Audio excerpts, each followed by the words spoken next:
నమస్తే, welcome to TV9 exclusive. నేను దీప్తి వాజ్పేయి. తెలుగు నేల మన పుట్టినిల్లు అయితే ఉత్తర అమెరికా మన మెట్టినిల్లు అని అంటూ ఉంటారు ప్రవాస తెలుగువారు. ఈ అభిమానం ఎంతలా చొచ్చుకెళ్ళిందంటే ఇది కూడా మన దేశమే అని అమెరికాను ఓన్ చేసుకునేంతలా. ఎంత మాట్లాడుకున్నా దేశం కాని దేశమే కాదు. కష్టం వస్తే ఎవరికి చెప్పుకోవాలి? ఏదైనా ఇబ్బంది వస్తే చేదోడు వాదోడుగా ఉండేదెవరు? అనుకోని పరిస్థితుల్లో చనిపోతే ఆఖరి చూపుకి నోచుకోనంత కష్టం వస్తే సాయం చేసేదెవరు? అమెరికాలో తెలుగు సంస్కృతి సంప్రదాయాలను కాపాడేదెవరు? తెలుగు భాషను పరిరక్షించే వాళ్ళెవరు? వీటన్నిటికీ సమాధానం Telugu association of North America, TANA. లక్ష్యం, ఆశయం, ఉద్దేశ్యం గొప్పవే అయినా ఘనమైన కీర్తున్నా ఇప్పుడు తానా అంటే అర్థం మారుతోంది. తానా ఫౌండేషన్లో 30 కోట్ల రూపాయల స్కామ్ ప్రకంపనలు రేపుతోంది. 47 ఏళ్లలో ఏనాడూ జరగని ఇంత పెద్ద కుంభకోణం ఇప్పుడు వెలుగు చూడడానికి కారణం ఏంటి?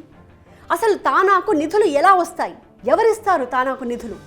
తానా అకౌంట్ల నుంచి తమ సొంత అకౌంట్కి అంత పెద్ద మొత్తాన్ని ట్రాన్స్ఫర్ చేసుకోవడం నిజంగా అంత ఈజీనా? 30 కోట్ల కుంభకోణం ఒక్కరి వల్ల సాధ్యమయ్యే పనా?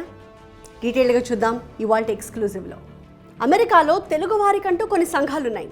వాటి గురించి మాట్లాడాల్సి వస్తే ఎవరైనా ముందుగా మాట్లాడేది తానా గురించే. అంతేకాదు, బాగా డబ్బున్న సంఘం తానానే అనే బ్రాండ్ కూడా ఉంది. వెరీ పాపులర్ తానా. తానాలో పదవి అంటే తెలుగు సొసైటీలో దక్కే ఒక అత్యున్నత ప్రతిష్ట. అది అమెరికాలోని తెలుగు వారి మధ్య తమకంటూ ఒక వెయిటేజ్ ఇస్తుంది ఆ పదవి. సెలబ్రిటీలు, పాలిటీషియన్స్, సినీ స్టార్స్, వీవీఐపీలు ఇలా ఎంతోమందితో కొత్త పరిచయాలను ఏర్పరుస్తుంది. అంతేనా, తానా పదవితో తెలుగు నేలపై అడుగుపెట్టినప్పుడు ఉండే క్రేజే వేరు. అందుకే తానాకు అంత పేరు, ఆ పదవులకు అంత పోటీ. తానా అంటే 2 అక్షరాల పేరు కాదది. అమెరికాలోని తెలుగు ఆర్గనైజేషన్స్లో అతి పెద్దది ఇదే. 2 ఏళ్లకోసారి 3 రోజుల పాటు సభలు పెడితే మినిమం 10,000 మంది నుంచి 15,000 మంది వస్తారు. ఇంత సక్సెస్ స్టోరీ ఉన్న తెలుగు సంఘం అమెరికాలో ఇంకొకటి లేదని కూడా చెప్పొచ్చు. అంతెందుకు, అమెరికాలో పదుల సంఖ్యలో తెలుగు అసోసియేషన్స్ ఉన్నాయి. రాష్ట్రానికి ఒకటి, సిటీకి ఒకటి చొప్పున సంఘాలు ఉన్నాయి అక్కడ. వాటన్నిటికీ మూలం, స్ఫూర్తి ఈ తానాని. ఒక్క మాటలో చెప్పాలంటే it's the mother of all associations, in fact all Telugu associations.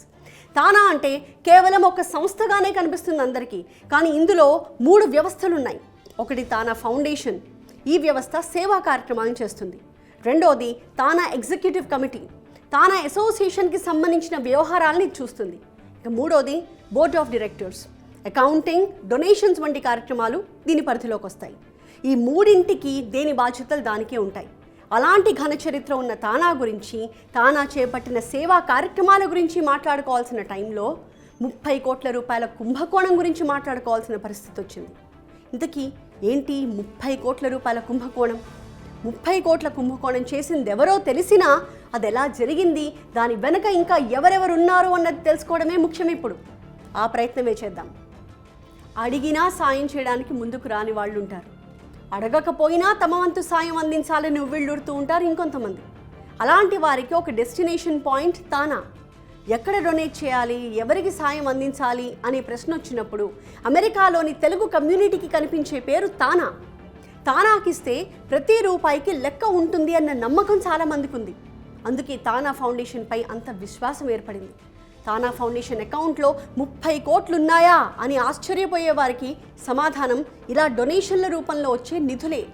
డొనేషన్లు, రిజిస్ట్రేషన్ల రూపంలో కోట్లకు కోట్లు వచ్చి పడతాయి. వాటిని సామాజిక సేవా కార్యక్రమాలకు ఉపయోగిస్తూ ఉంటారు.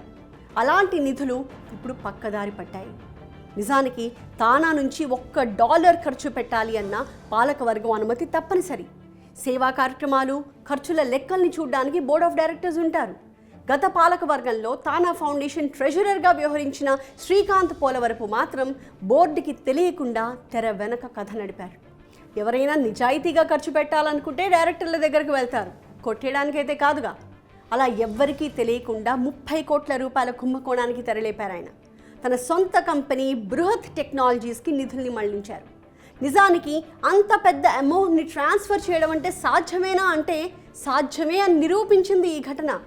2022 సెప్టెంబర్ 15 నుంచి 2024 ఫిబ్రవరి 27వ తేదీ వరకు 29 దఫాలుగా మొత్తం 30 కోట్ల రూపాయలను తన సొంత అకౌంట్లోకి ట్రాన్స్ఫర్ చేసుకున్నారు ఆయన.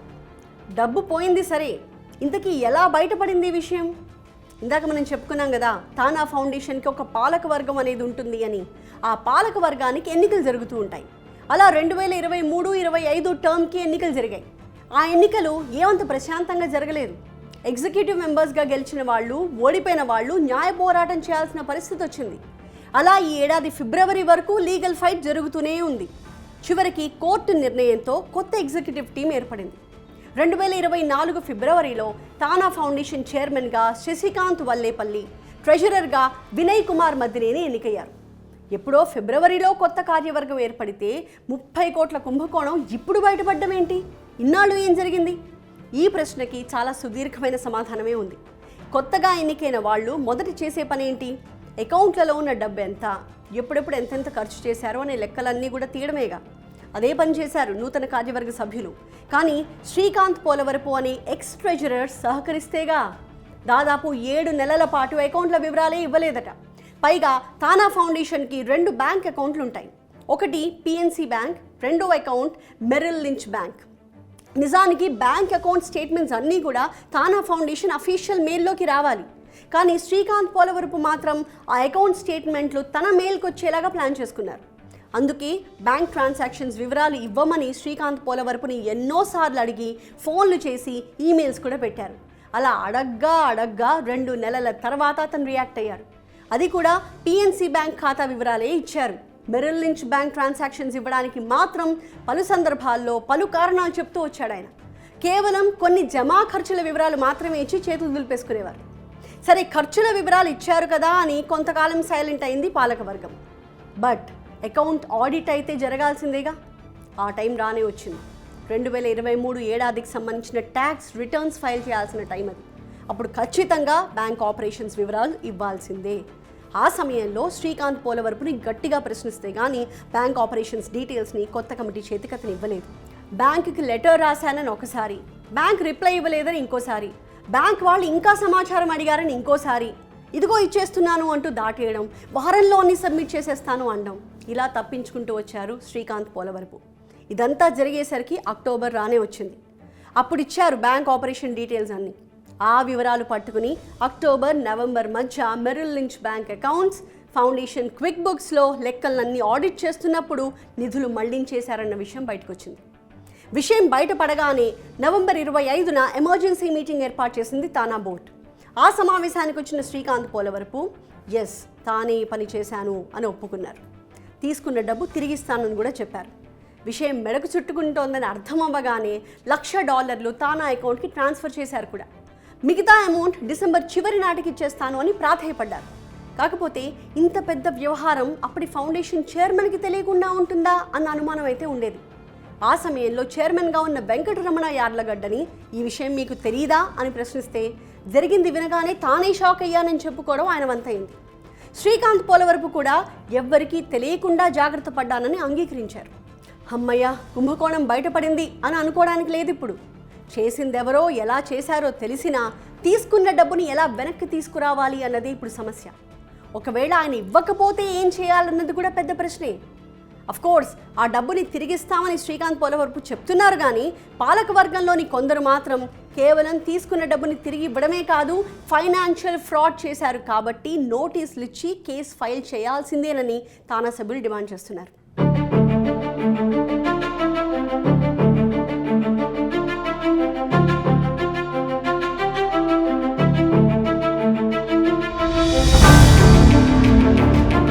ఫౌండేషన్ అనేది లాభాపేక్ష లేని సంస్థ. ప్రాఫిట్స్ని ఆశించకుండా సేవ చేయాల్సిన ఒక ఆర్గనైజేషన్.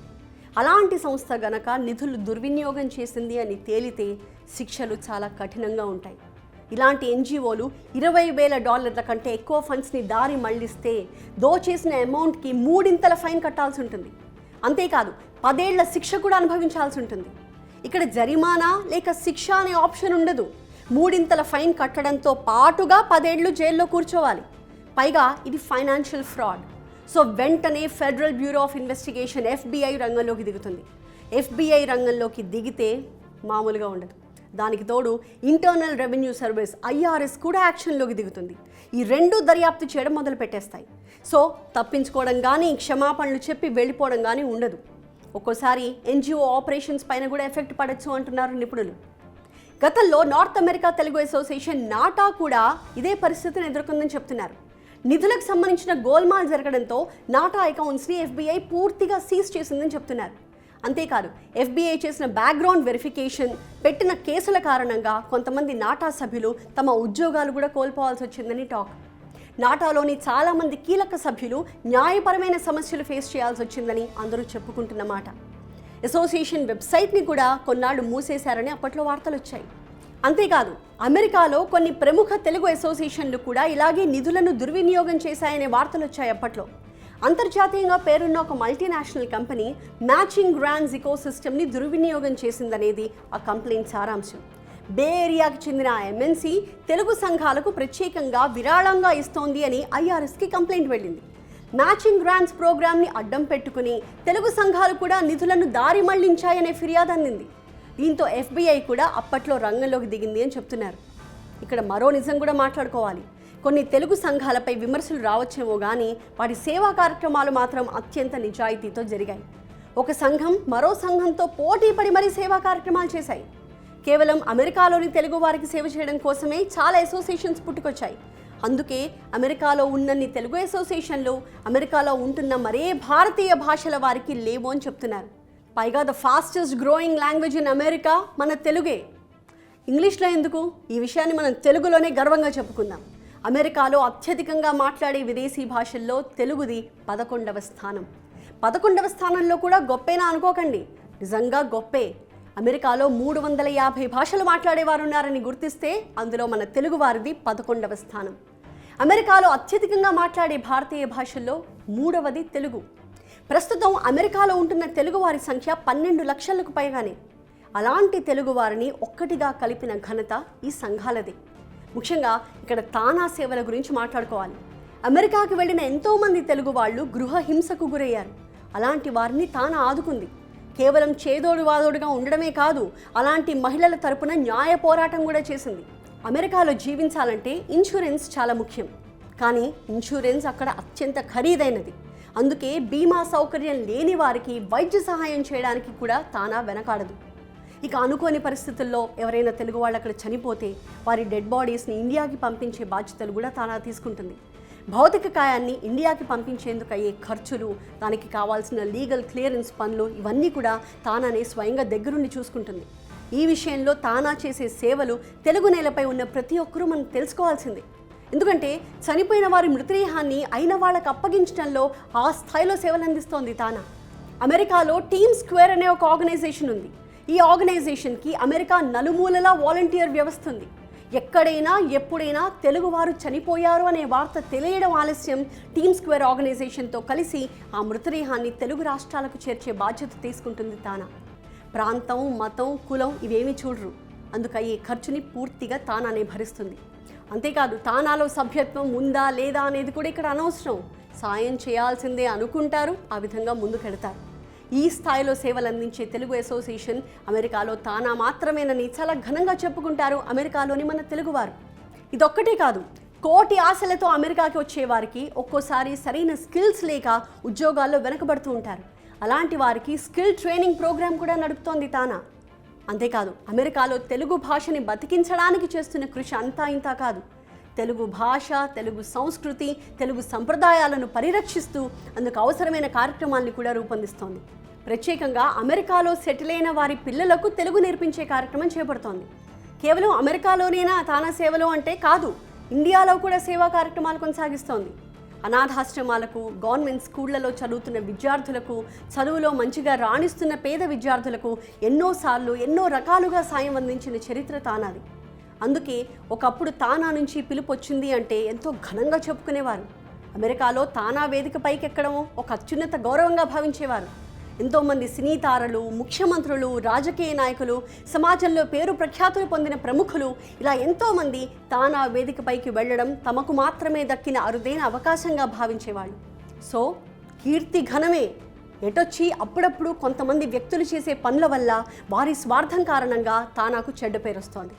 తానా చేసిన మంచి పనులు లెక్కలేనన్ని, కానీ కొందరి స్వార్థం వల్ల వచ్చిన విమర్శలు లెక్క పెట్టగలిగేయన్ని.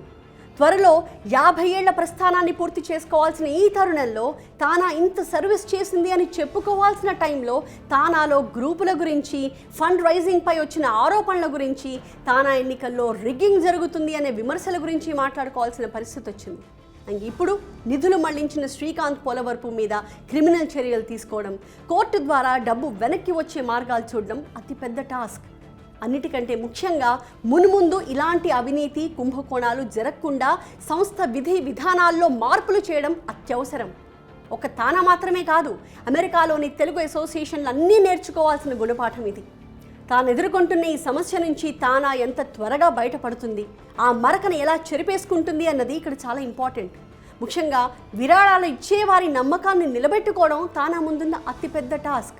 మరి ఈ విపత్కర పరిస్థితుల్ని ఎలా ఎదుర్కొంటుందో చూడాలి.